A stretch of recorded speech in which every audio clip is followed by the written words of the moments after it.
사복음서 중에서 특히 요한복음은 예수님께서 직접 하신 말씀을 중점으로 기록되어져 있습니다.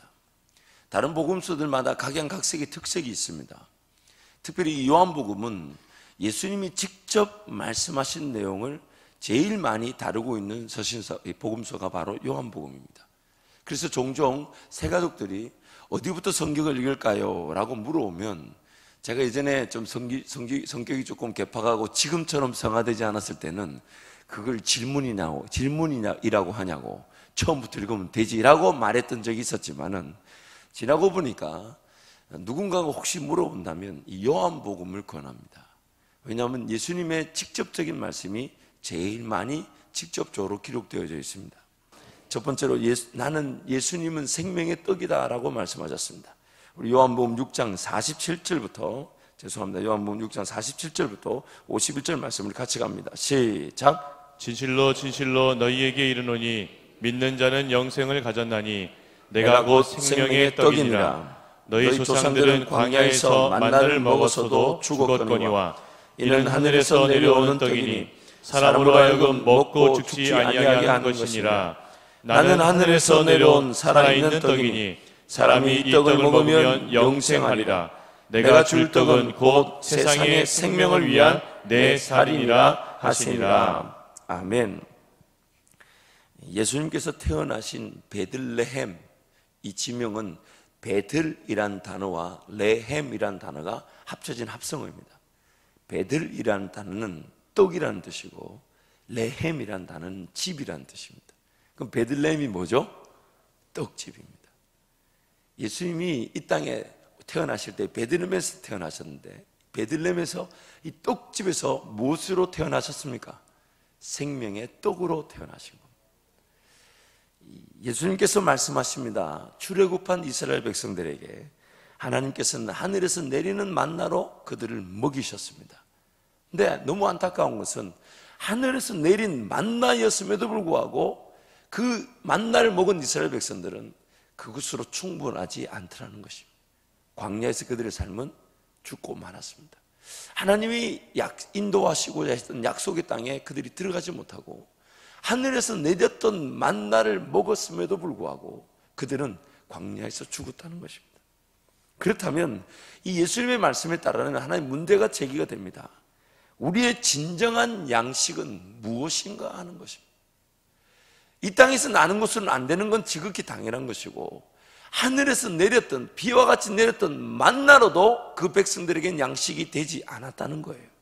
그렇다면 우리의 진정한 양식은 무엇인가 하는 것입니다.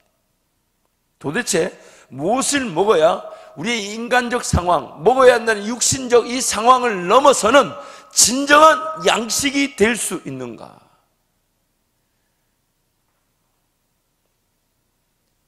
그 먹는다는 것에 내 육신의 필요에 얽매이지 않고 그 육신의 필요에 사로잡히지 않는 무엇이 우리의 진정한 양식이 되는가 하는 것을 피할 수 없는 질문이 될 것입니다.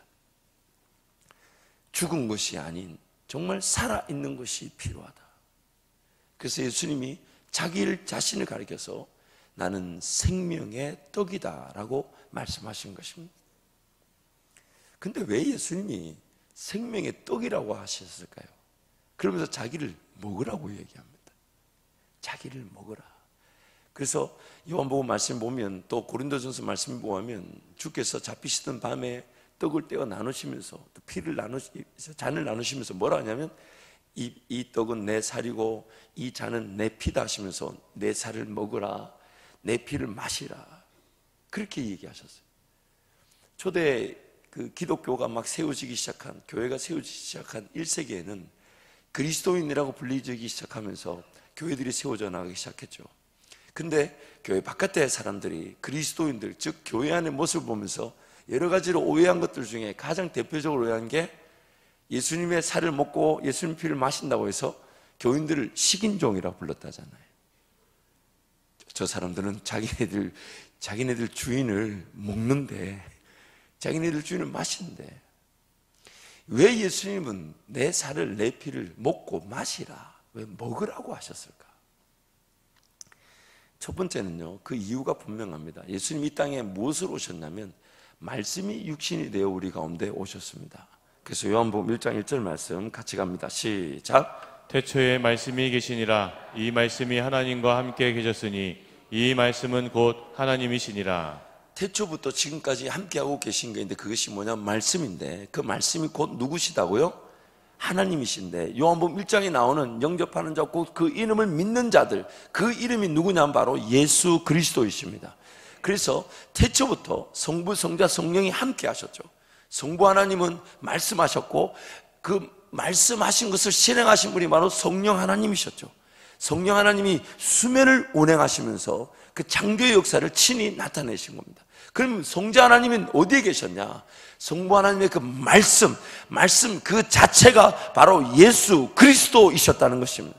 로고스, 말씀이 곧 육신이 되어 우리 가운데 거하셨는데, 하나님 아버지의 그 독생하신 자의 영광이라고 말씀하셨는데, 그 말씀이 바로 예수 그리스도이셨다는 겁니다. 그리고 예수님이 말씀이셨고, 그 예수님이 생명의 떡, 즉 말씀이셨기 때문에 말씀을 대하는 자세가 말씀을 어떻게 대해야 하면은, 말씀을 대해야 되는 분명한 자세가 무엇이냐 하면 바로 먹는 거라는 거예요. 말씀을 대하는 자세가 바로 먹는 거라는 겁니다. 먹으라. 요한복음 10장 8절에서 10절 말씀 같이 갑니다. 시작. 나보다 먼저 온 자는 다 절도요 강도니 양들이 듣지 아니하였느니라. 내가 문이니 누구든지 나로 말미암아 들어가면 구원을 받고 또는 들어가며 나오며 꼴을 얻으리라. 도둑이 오는 것은 도둑질하고 죽이고 멸망시키려는 것뿐이요 내가 온 것은 양으로 생명을 얻게 하고 더 풍성히 얻게 하려는 것이라. 꼴을 주시는 주님이신데, 그 꼴을 우리 선한 목자에서도 이 말씀을 다시 살펴보시겠지만은, 주님은 자꾸 우리에게 뭔가를 먹이려고 하십니다. 자꾸 먹이려고 하세요. 그래서 여러분 요한계시록 10장 말씀을 한번 가보십시오. 제가 방송실에는 요한복음 10장으로 줬는데, 요한계시록 10장 8절에서 10절 말씀을 보시면, 여러분 성경을 한번 찾아가 보십시오. 요한계시록 한번 화면에 떴습니다. 같이 가겠습니다. 시작. 하늘에서 나서 내게 들리던 음성이 또 내게 말하여 이르되, 내가 가서 바다와 땅을 밟고 서 있는 천사의 손에 펴놓인 두루마리를 가지라 하기로, 내가 천사에게 나아가 작은 두루마리를 달라 한즉 천사가 이르되 갖다 먹어버리라. 내 배에는 쓰나 내 입에는 꿀같이 달리라 하거늘, 내가 천사의 손에서 작은 두루마리를 갖다 먹어버리니 내 입에는 꿀같이 다나 먹은 후에 내 배에서는 쓰게 되더라. 하나님 말씀을 천사가 두루마리를 손에 펴고 있는데, 지금 사도 요한에게 하나님 말씀하십니다. 그 천사의 손에 있는 두루마리를 어떻게 하라고요? 지금 두루마리라는 표현을 그대로 쓰고 있어요. 오늘처럼 이렇게 이런 좋은 종이도 아니에요. 나무로 다 이렇게 만든 펄프지도 아니고, 당시 두루마리는 뭡니까? 양 가죽이잖아요. 짐승의 가죽인데 그 두루마리로 된 글을 써놓고는 탁 이렇게 주면서 요한에게 그걸 뭐라 그래요? 두루마리를 먹으라. 하나님 말씀이 기록된 그 두루마리 자체를 먹으라, 그렇게 말씀하세요. 그런데 그 사도 요한이 그 두루마리를 먹었더니, 먹을 때는 어떻게 됐다고요? 꿀같이 입에서는 단데 배에 들어가니까 어떻게 됐습니까? 쓰게 되더라. 지금 하나님이, 예수님께서 자신을 가리켜서 생명의 떡이다 라고 말씀하시면서, 내가 아니면 너희들은 양식이 되지 않는다. 그래서 그 양식이라고 분명히 떡이라고 말씀하신 이유가 뭐냐면, 하나님의 말씀, 즉 말씀이신 예수 그리스도를 어떻게 우리가 대할 것인가, 즉 먹으라는 겁니다. 양식을 대하듯 하나님 말씀을 대하라는 것입니다. 먹으라는 것입니다. 내 육신의 피로를 느낄 때마다 여러분 영적인 피로가 함께 느껴져야 한다는 거예요. 정말 하나님 말씀을 내가 내 새끼 밥을 먹듯이 하나님 말씀을 먹어야 된다는 것이에요. 먹지 않으면 내 영이 살 수가 없다는 것입니다. 살 수가 없다는 거예요. 그래서 하나님이 끊임없이 하늘에서 비와 같이 만나가 내려도 그 백성들에게는 진정한 양식이 되지 못하더라는 것이에요. 왜냐하면 육신의 필요만을 채워서는 우리가 살 수 없는 존재이기 때문입니다. 육신의 필요를 채운다고 해서 내가 영원히 살 수 있는 존재가 아니라는 것입니다. 그래서 예수님이 친히 이 땅에 오실 때 무엇으로 오셨냐면 말씀으로 오셨고, 그리고 말씀을 우리에게 어떻게 대하라고 말씀하시냐면 양식으로 먹듯이 대하라는 것입니다. 양식으로 먹듯이 대하라는 것입니다. 그리고 그 양식이 먹으면 내 속으로 들어가면 이제 장기에서 소화가 될 거 아닙니까? 소화가 될 때는 쓰답니다. 왜 쓸까요? 입에서 먹었는데 너무너무 맛있게 그래서 말씀을 들을 때는, 그 깨달음이 있을 때는, 그래서 말씀을 묵상하면서 이 하나님 말씀 이 자체가 우리에게 생명의 양식이 됩니다. 그리고 그 말씀을 읽고 묵상하고 깨달을 때는요, 내 영혼이 춤을 춥니다. 내 영혼이 춤을 춥니다. 얼마나 단지 모릅니다. 그래서 저도 늘 하나님 앞에 죄송한 부분이, 전하기 위해서 말씀을 집중할 때가 너무 많은 것 같아요. 그래서 혼자 어떤 날은요, 노트 하나, 성경책 하나, 제 묵상 노트하고 성책 하나만 들고, 또 교회 사무실에 있으면 참 감사하게도 사랑을 많이 받습니다. 얼마나 많이 찾아오시는지 몰라요. 그래가지고 그렇다고 이게 참 우리 성도들이 대단하세요. 제가 사무실에 있는 걸 기가 막히게 하세요. 어떻게 하시는지 몰라. 그 알고 봤더니 제 차를 딱 보고 목사 교회에 있다. 우리 장로님들도 제 차를 딱 보고 번호판을 바꾸고 다니든지 해야지. 그래서 안 되겠다. 그래서 어떤 날은요, 차를 딱 두고 혼자서 성경책 들고 노트 들고 이렇게 카페로 이렇게 혹은 혼자서 밖으로 나옵니다. 전화기를 꺼두고. 그리고 말씀을 묵상합니다. 그러면요, 신이 납니다. 하는 말씀을, 정말 하는 말씀을 통해 나를 먹이시는 그 느낌. 그래서 그 말씀을 직접 대하고 깨닫고.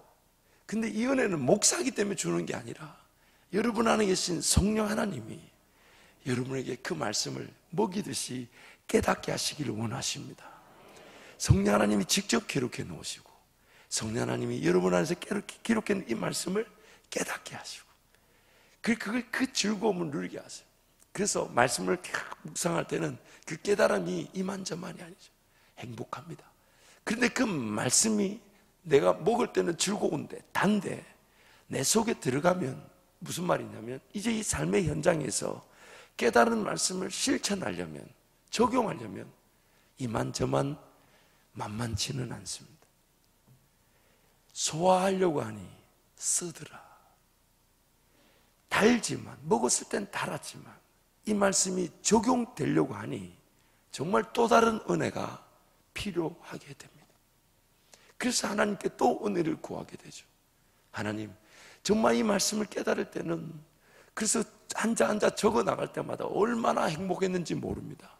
그런데 그 말씀이 불쑥불쑥 내 삶의 현장에서 기준이 되고, 나에게 인내하라 하시고, 나에게 순종하라 하시고, 나에게 할 수 없는 일을 하라고 이끌어 갔을 때는 씁니다. 그래서 눈물로 씨를 뿌리듯, 눈물을 흘리며 씨를 뿌리듯 주님을 따라가야 할 때가 있게 됩니다. 그러나 그 말씀이 쓰지만은 참 재밌는 것은요, 우리 하나님의 이 오묘한 이 원리가 참 신기합니다. 일단 입에 넣어두면요, 먹을 때는 달잖아요. 그 넣어두면 어떻게든 소화가 되게 하십니다. 하나님 말씀이 독이 아니잖아요. 그러나 내 형편을 아시는 주님, 그래서 나에게 먹이실 때, 만약에 먹이실 때 쓰게 되면 이거 읽겠습니까? 안 읽겠습니까? 우리는 안 읽을 거예요. 들을 때에 깨달음이 없이 그냥 너무 아프기만 하면 이 말씀을 잘 들으려고 하지 않을 텐데, 읽고 묵상하고 듣고 깨달을 때는 얼마나 단지 모릅니다. 그래서 일단 듣게 되잖아요. 묵상을 하게 되고 말씀을 읽게 되고 외우게 됩니다. 근데 그것이 일단 배에 넣어두게 되면 끄집어낼 수가 없잖아요. 일단 넣어두게 되면 우리 하나님께서 반드시 우리가 들은 그 말씀이 이루어질 수 있도록 인도해 주십니다. 인도해 주십니다. 그래서 그 믿음의 역사가 그렇게 진행이 되는 거예요. 말씀을 달고 오면 그 말씀을 씹어 먹고 속에 넣어두게 되면 성령 하나님께서 넣어둔 그 말씀이 이루어질 수 있도록 인도해 가실 줄 믿습니다. 여러분, 씨 뿌리는 비유를 보면요, 그 씨 뿌리는 비유에는 참 많은 내용들과 주제들이 담겨져 있는데, 특히 이 씨 뿌리 내용의 핵심 주제가 뭐냐면요, 우리가 만약에 하나님의 터, 하나님의 땅이라면 우리는 우리 스스로를 바꿀 능력이 없는 자들입니다. 나는 길가다. 그럼 내가 길가임을 알면서도 길가인 현실을 바꿀 수 없는 이 땅이 바로 나입니다. 내가 길가인데 내 스스로 내가 길가를 갈아엎을 수 있는 능력이 없습니다. 가시밭, 그런 세상의 유혹과 재리들이 많은 줄 알지만 땅인 내가 땅 그 위에 있는 가시밭을 제거할 능력이 나에게 없습니다. 돌밭도 마찬가지입니다. 그런 것들이 나 위에 꽉 누르고 있지만은 내가 그것을 제거할 능력이 없습니다. 근데 재밌는 것은 농부가 씨를 뿌릴 때에 성경이 분명히 능동적인 표현으로 말합니다. 씨를 뿌릴새. 농부가 씨를 뿌렸던데 그 씨가 어디에 뿌려졌는가 하는 겁니다. 옥토에만 뿌려지지 않았다는 거예요. 길가에도 뿌려졌고 가시밭길에도 가시밭에도 뿌려졌고 돌밭에도 뿌려지더라는 겁니다. 그러나 마귀가 와서 그 말씀을 채가고 세상 재리 유혹의 말씀이 자라지 못하고 돌밭에서 뿌리가 내리지 못하는 중에도 농부는 끊임없이 그 씨를 뿌립니다. 왜냐하면 자기 땅이기 때문에. 자기 땅이기 때문에. 그리고 기어이 그 말씀이, 그 씨가 뿌려지고 뿌려져서 그 씨를 위해서 그 밭을 갈아엎기 시작하시는 거예요. 자기 땅에 씨를 뿌리기 위해 길가와 같은 밭을 갈아엎기 시작하십니다. 자기 땅인데 가시가 자랐습니다. 그 가시를 불로 태우고 갈아엎기 시작하십니다. 돌밭에 자기 땅인데 씨를 뿌려야 될 땅인데 돌이 있다는 것을 걷어내기 시작하십니다. 그리고 기어이 그 땅에 씨가 옥토와 같이 뿌려질 수 있도록 농부가, 주인이 그 의지를 가지고 지금 우리를 위해 일하고 계시는 것입니다. 우린 게으르고 나태해서 늘 느슨해지기 쉽습니다. 그래서 주님이 말씀하십니다. 육의 양식으로는 영원한 생명을 누릴 수 없으니 이 생명의 양식, 말씀 그 자체이신 예수 그리스도를 먹으라는 겁니다.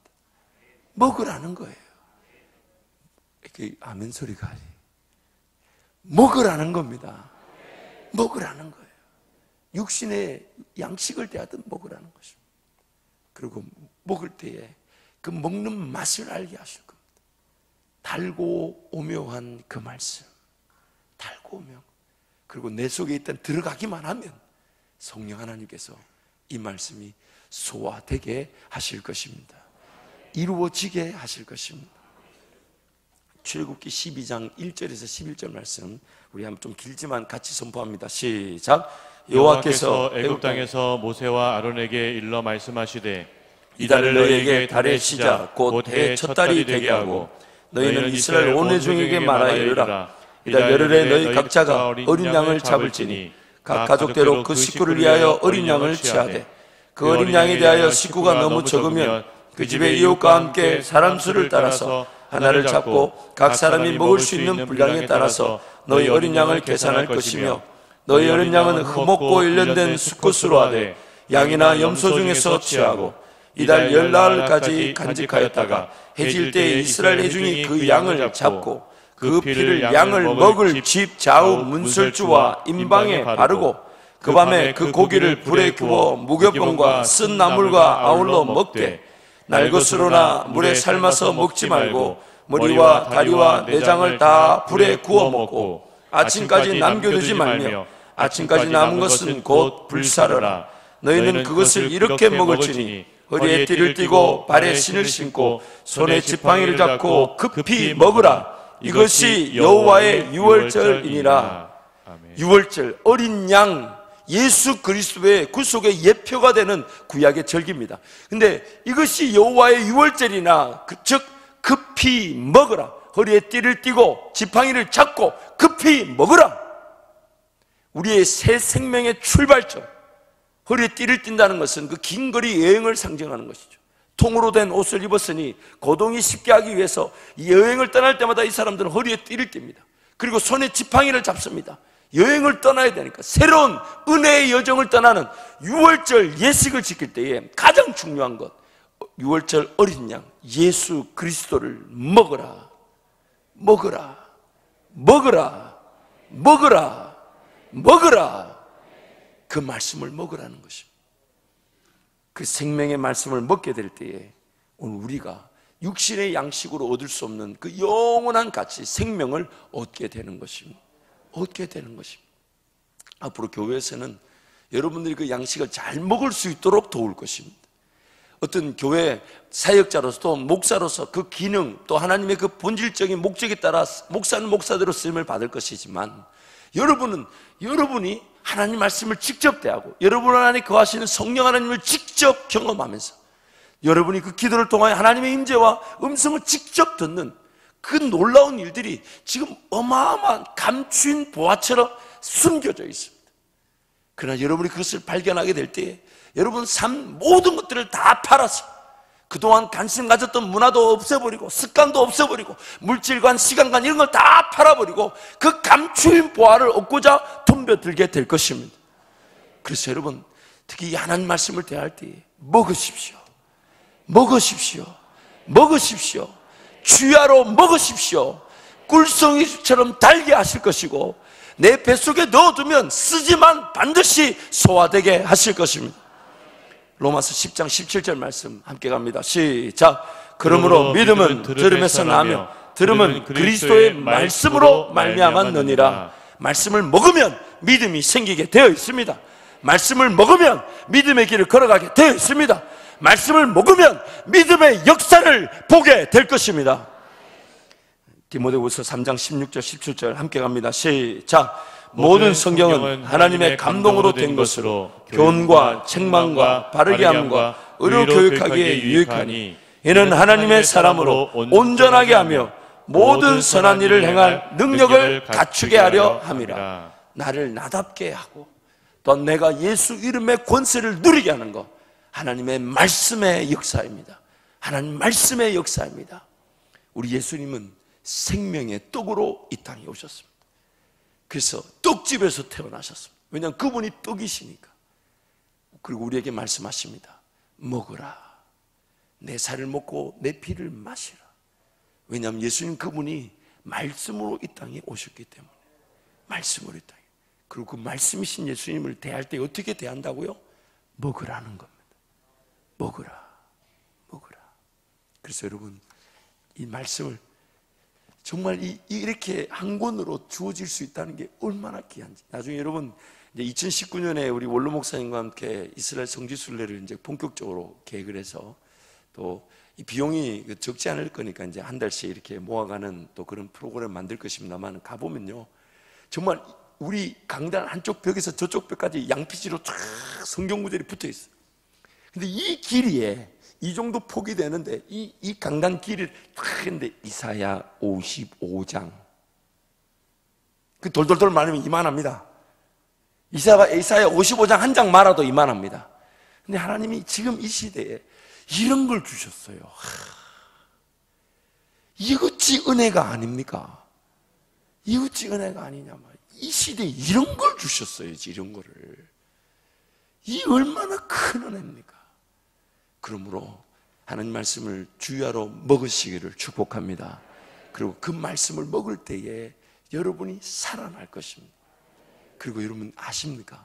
하나님 말씀 내 속에 들어오면 내가 먹을 때에는 내 이성과 내 꿈과 내 비전, 내 지경을 넘어서는 말씀이 깨달음으로 주어지게 되고 그것이 내 속에 들어오면 그 말씀을 소화시키기 위해 나와 함께 하시다 보니까 내 발걸음이 믿음의 발걸음으로 걸어가지게 되고 말씀이 내가 깨달아져서 내 속에 들어와 있다 보니 성령 하나님 그것을 소화시키려고 하다 보니 지경이 넘어서는 나의 지경을 넘어서는 꿈과 비전의 자리로 걸어가게 되는 것입니다. 그 말씀이 우리를 인도해 가시기 때문입니다. 이 시간 한번 기도하겠습니다.